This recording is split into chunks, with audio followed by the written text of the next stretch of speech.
Hello guys, today I will tell you the answers that I have marked for week 5 assessment for deep learning. So these are the answers you can see.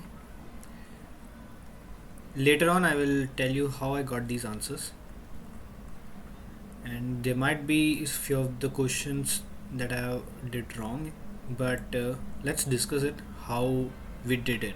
Okay, so these are the answers first.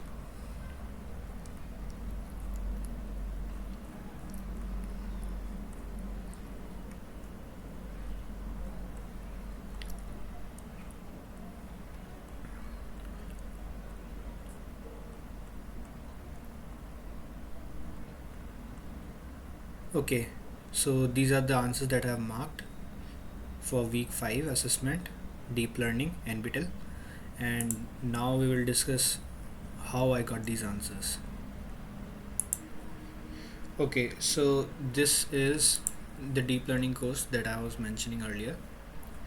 Okay, so moving to the first question, here it was asked, suppose a fully connected neural network has a single hidden layer of 30 nodes. Input is represented in 3D features, and we have a binary classification problem. Okay, and we have to calculate total number of parameters in the network. There are no bias nodes. So first I took over here I have written that in the output neurons there can be in the output layer there can be two neurons or one output neuron. Okay, I will explain it later on, like how. Because it is a binary classification problem, this conclude to this idea. Okay, moving to the next part, there can be there are three input nodes in the input layer, as it is mentioned that there are 3D feature vectors. Okay, and there is only a single hidden layer. Okay, so in that single hidden layer there will be 30 nodes. Now usually the neural network is of this format. This layer is for the input layer, this layer is input layer, and it has three neurons. Okay, and these are the hidden layers. Okay, it can have any number of neurons. Similarly, this is the output layer, and there are two neurons. Okay, so what we actually have to also this black nodes that I have made over here are the bias neurons. Okay, but in this question they are saying that there is no need of bias nodes. Okay, so we will neglect that thing. Okay, now it is asking that total number of parameters in the network. So what we actually have to calculate is that the total number of lines. Okay, you should know that every neuron in the previous layer is connected with all the other neurons in the next layer. Okay, this thing is the basic thing, the first part. And then in the first neuron we have first layer we have three neurons. Then how we will calculate is that 3 into 30, because each of the three neurons will be connected to every single neuron that is present in hidden layer. So 3 into 30, this will be between the input layer and the hidden layer. Okay, and then 3 into 2. Why 3 into 2? 30 into 2, because 30 neurons were there in hidden layer and there were 2 neurons in the output layer. Now what will be the total sum? 150, but 150 is not in the option. Also if we consider that there is only one output neuron in the outermost layer, there will be this solution 30 into 3 and 30 into 1, that will be 120. So this can be a most probable solution for this question.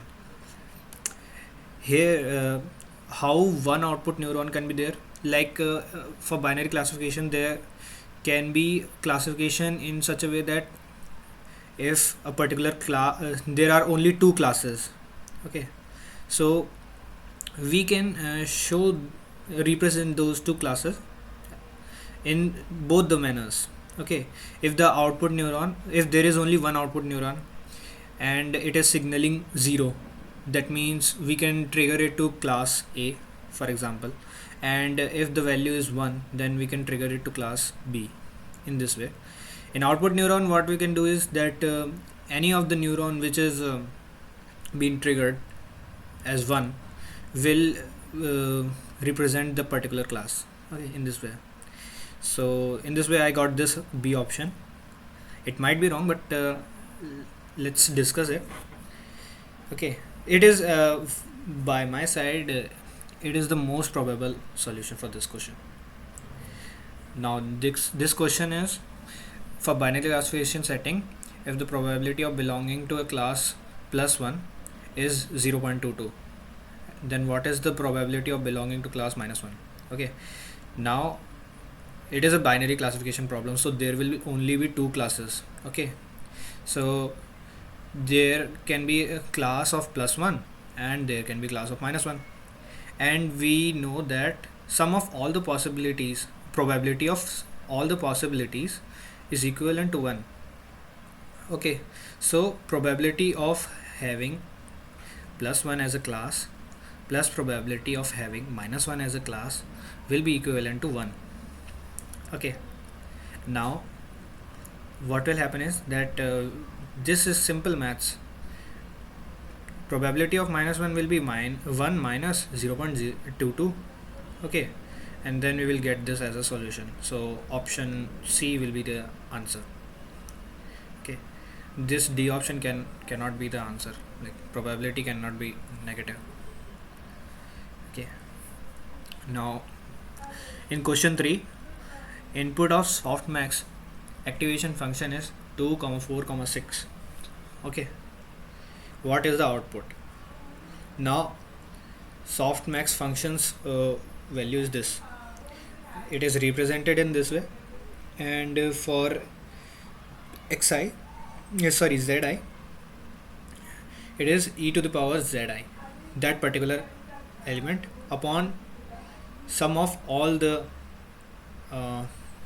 exponential of elements. Okay, so what will happen here is that we can write in this way, like 2, 4, 6, and we are applying sigma of x over here. So x of sigma of I'm taking this function inside the bracket, inside the array. Okay, so it will be applied over 2, 4 and 6, each and every one of them. Okay, so it will be in this format: sigma x0, sigma x1, so on. Okay, now sigma xi is represented in this way. I can also write in this format also. What am I doing is that I am taking out this as a common, the denominator part is constant, na, only the numerator part is changing. So x0, x1 in this way, and I took the denominator part outside. So firstly we will calculate this part, the denominator one. Okay, e to the power 2 plus e to the power 4 plus e to the power 6, I got this as a sum, and then I took the reciprocal, which is equivalent to this. Okay, now I have to also compute e to the power 2. Okay, and then I will multiply with this value. Since I have taken reciprocal already, so I have to directly multiply it. So in the similar way I am doing with 4 and 6 also. Okay, so in this way I am getting the solution. So option B is the correct answer.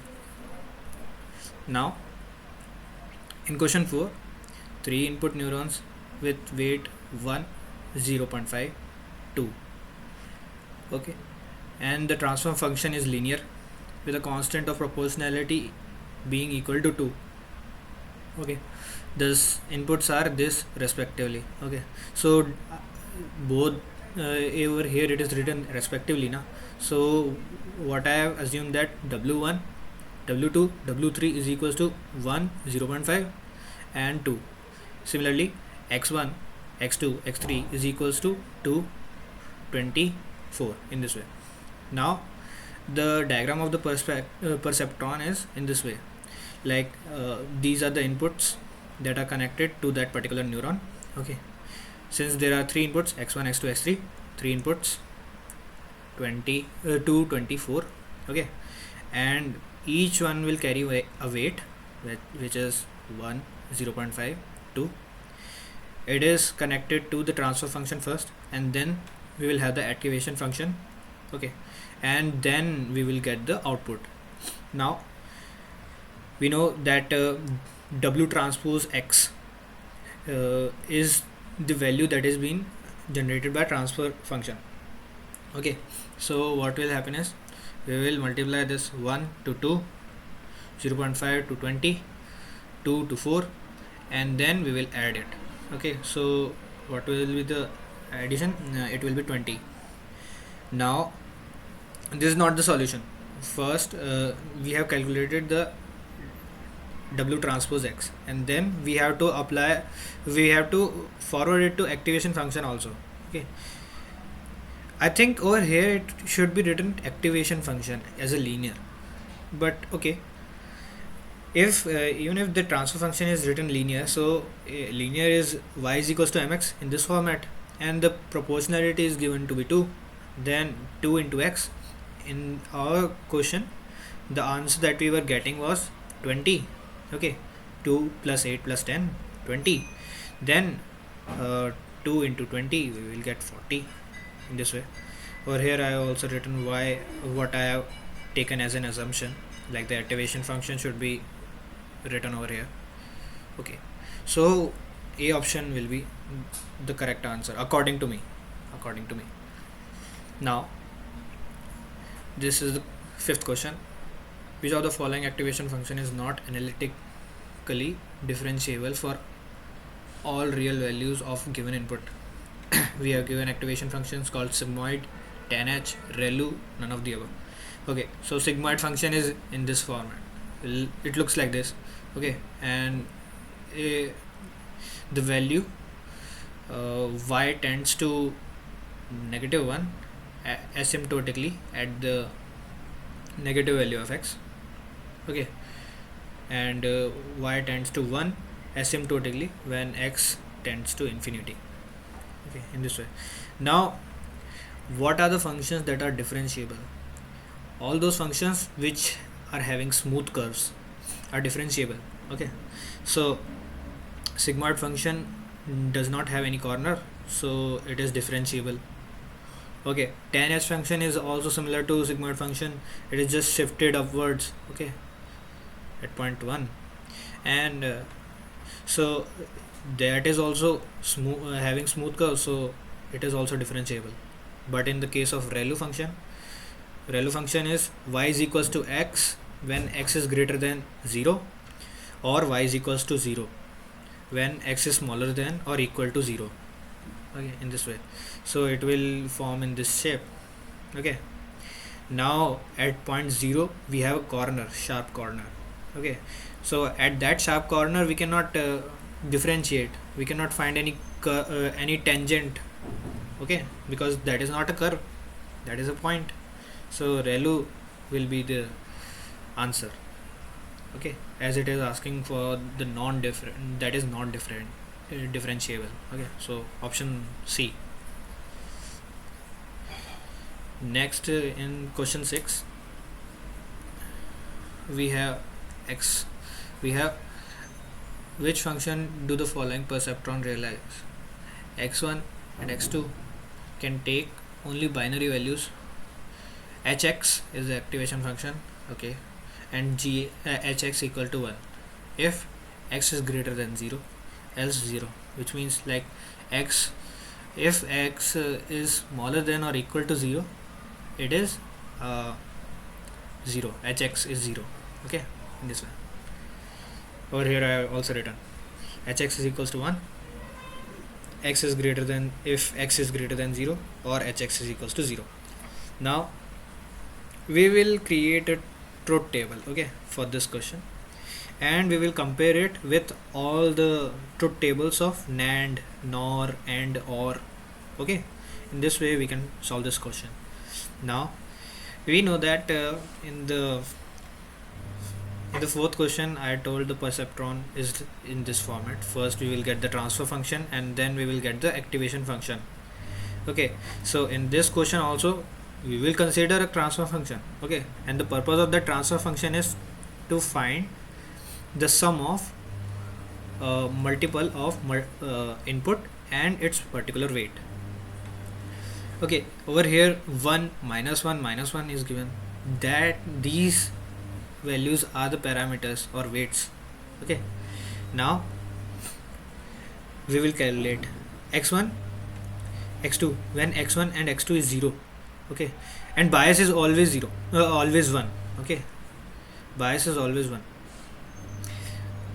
Okay, and now x1 is 0, considering x1 is 0, x2 is 0, so 0 into minus 1 plus 0 into minus 1 plus 1 into 1, which will be 1. So 1 is greater than 0, which means x, the value x that we are getting is greater than 0, then hx is equal to 1, so we are getting 1. Now taking the x1 0, x2 1, then what will happen is 1 into 1 plus 0 into minus 1 plus 1 into minus 1, which will be 0. So x is 0, which is in the else case, so hx is equals to 0. The same way we will find for every value. Okay, so we will get this table. Now we can compare it with the all the gates NAND, NOR and OR. So it is compared to it is completely equivalent to NOR function. So B will be the option B. Okay, in the next question, in a simple MLP model with 10 neurons in the input layer, 100 neurons in the hidden layer and 1 neuron in the output layer, what is the size of weight matrix between hidden and output layer and input hidden layer? Okay, so there are two things that we have to note. First thing is that hidden layer is written, not hidden layers. Okay, so there will be only one hidden layer. This is the first clue this question provides us. Next, it is written hidden output layer and then asking for input hidden layer, which means that we have to first find the weight matrices between hidden layer and the output layer, and then we have to find for input layer and hidden layer, between input layer and hidden layer. So you know, input layer has 10, hidden layer has 100 and output layer has 1. So same thing I have written over here also. First we have to find between hidden layer and output layer, then we have to find between. Okay, so I have written in this format 100 into 1. Okay, we know from hidden layer it moves to output layer, so first we have to write the parameters of hidden layer and then of the we have to write the parameters of output layer. Okay, so in this way 100 into 1. Now we can read this in this format: 100 neurons of hidden layer are connected with 1 neuron of output layer. Okay, in this format we can read. Now in the next part, input hidden layer, what we have, we know that input the new in the feed forward neural network, the data moves from input to hidden layer. Okay, so 10, which are the total number of neurons in input layer, and then hidden layer has 100, so 10 into 100. So we can read in this format: 10 neurons of input layers are connected with 100 neurons of hidden layer, in this way. Okay, now in question 8, I don't know. Okay, consider a fully functional neural network with input, one hidden layer and output layer with 40, 2 and 1 respectively. Okay, so in this question we have to calculate total number of parameters. In almost every question it is asking for the total number of parameters only. Like in the previous question it is also asking the weights. Okay, here also it is asking for the weights. So now we can easily do it in this format. Now it is asking for learnable parameters. So some might get confused, like learnable parameters, maybe it is between hidden layer or and the output layer only, or in input layer and hidden layer only, in this way. But it will consist of all the parameters. Okay, between input layer and hidden layer, input layer and first hidden layer, then between hidden layers, then last hidden layer and output layer, in this way. And we have to calculate the sum of all the values. Okay, so since there is only one hidden layer, so between we will have 0 as the between layer values. Okay, now 40 into 2, 40 neurons are connected to 2 neurons of hidden layer, in this way. Now similarly, 2 into 1, 2 neurons of hidden layer are connected to 1 neuron of output layer, so it will be 80 plus 2, 82. So in this way. Okay, so you can also see in lecture 26 at index is this 6 minutes 35 seconds. Over there you can see one diagram. Over there sir has taken the value from input layer and hidden layer also, and hidden layer and output layer also. So in this way I have cross verified it. Now in the ninth question, it is asked that we have to build a 10 class neural network classifier given a cat image. Okay, and we have to classify which of the 10 breeds of cats belongs to the cat belongs to. Okay, now these are the 4 options which we can use as a appropriate loss function. Okay, so cross entropy, MSE loss, and SSIM loss. I also didn't understood MSE loss and SSIM loss in the first case, but MSE loss was a mean squared error that we used to do na. I was confused with the abbreviation part. So MSE loss is for mean squared loss. Okay, and SSIM loss was I will explain it a little bit later on. Okay, in there was one PDF that I have. Over there the same question was asked. Okay, from there I rectified it. So over there it is written that the cross entropy loss will be the better solution. Okay, so over here A will be the correct answer according to me. Moreover, I can compare the cross entropy loss with the MSE loss function. Okay, so if I will go back to the sigmoid, that 10H question, where was that? 1 second. Over here.